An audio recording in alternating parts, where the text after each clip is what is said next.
imagine getting the best advice possible from the single most successful investor in history. Time magazine calls him the most influential businessman in the world. He was worth over $100 billion. And even more importantly, he is willing to share with you his 10 rules for success. His name is Warren Buffett. Other people tap dance to work. What's the secret of that? You find your passion. You find your passion. I was very, very lucky to find it, when I was 7 or 8 years old. And fortunately, my children have found their passion. One son loves farming like nothing else. One son loves music like everything else. And all three of them love philanthropy and what they get to do. You're lucky in life when you find it. And you can't guarantee you're going to find it in your first job out. But I always tell the college students that come out, I say, take the job that you would take if you were independently wealthy. You're going to do well at it.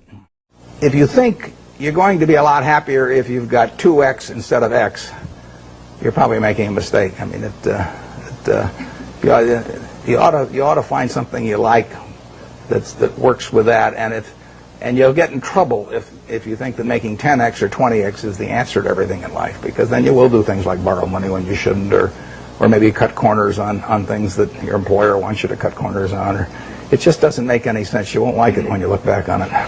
3 things in hiring people: look for integrity, intelligence, and energy. And he said if the person didn't have the first 2, that the latter 2 would kill them. Because if they don't have integrity, you want them dumb and lazy. You don't want them smart and energetic. It never bothered me if people disagreed with what I thought, as long as I felt I knew the facts. I mean, there's a whole bunch of things I don't know a thing about. I just stay away from those. So I stay within what I call my circle of competence. Tom Watson said it best. He said, I'm no genius, but I'm smart in spots, and I stay around those spots. Well, I try and stay around those spots, and I just don't have a problem if somebody says, you're wrong on something. I go back and look at the facts, and I think that really is much more important, frankly, than having a few points of IQ or having an extra course or 2 in school or anything of the sort. You need emotional stability. I just read and read and read. I probably read 5 to 6 hours a day. I don't read as fast now as when I was younger, but I read 5 daily newspapers. I read a fair number of magazines. I read 10Ks. I read annual reports, and I read a lot of other things too. So I've always enjoyed reading. I love reading biographies.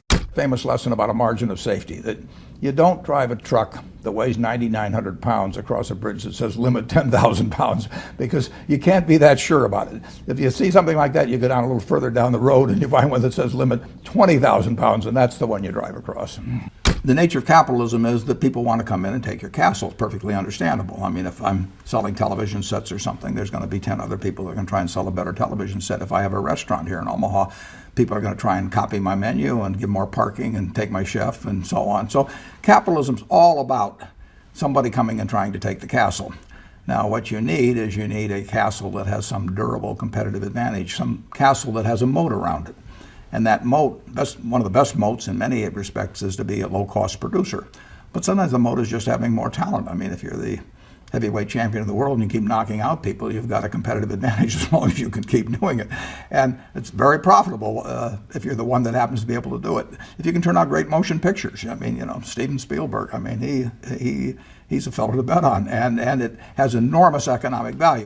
You'd be surprised at my days. I mean, they're very unstructured, no meetings. None. I mean, I don't like meetings, and I read a lot. I wish I were a faster reader. I'd get more done, but I do read a lot, and I'm on the phone a moderate amount.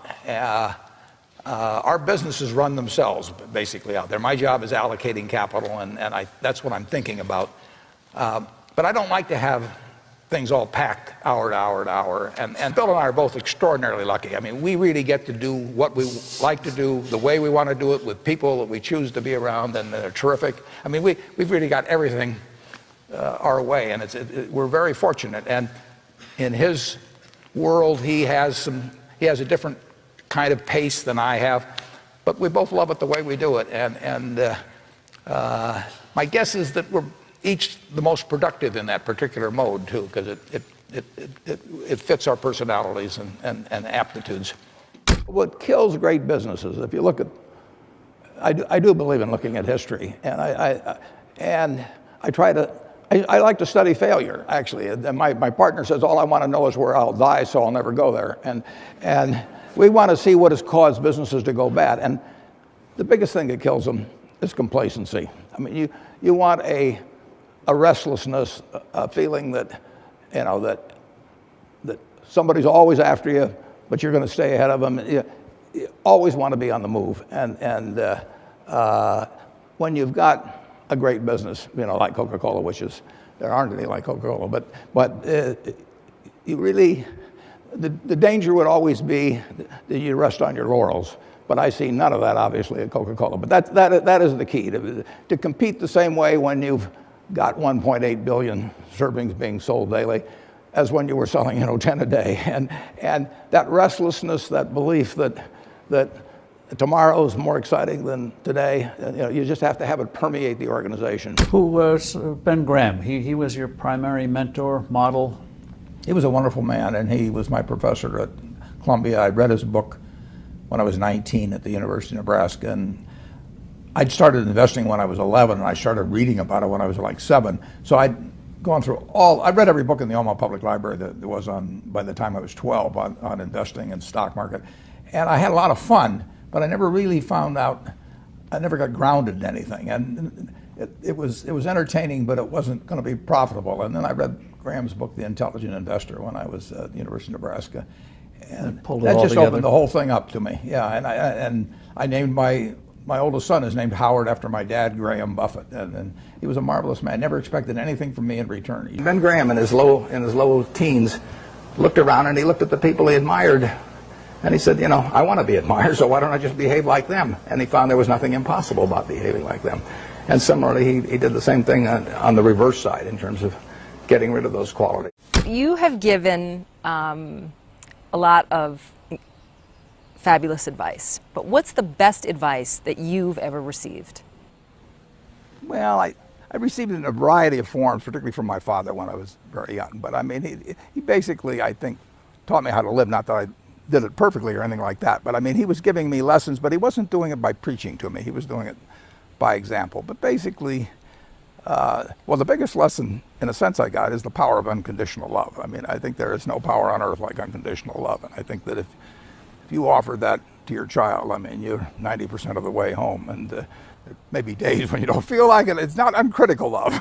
That's a different animal. But to know you always can come back, I mean, that is huge in life. That takes you a long, long way. And I would say that every parent out there that can extend that to their child at a very young age, it's going to make for a better human being. And you felt like you got that kind of unconditional love from your dad? I absolutely did, yeah.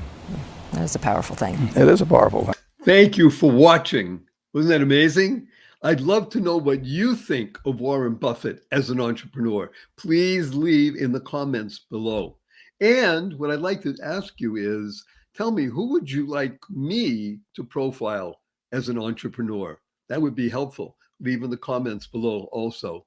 And remember, continue to move forward and nothing can stop you. Best wishes. Bye now.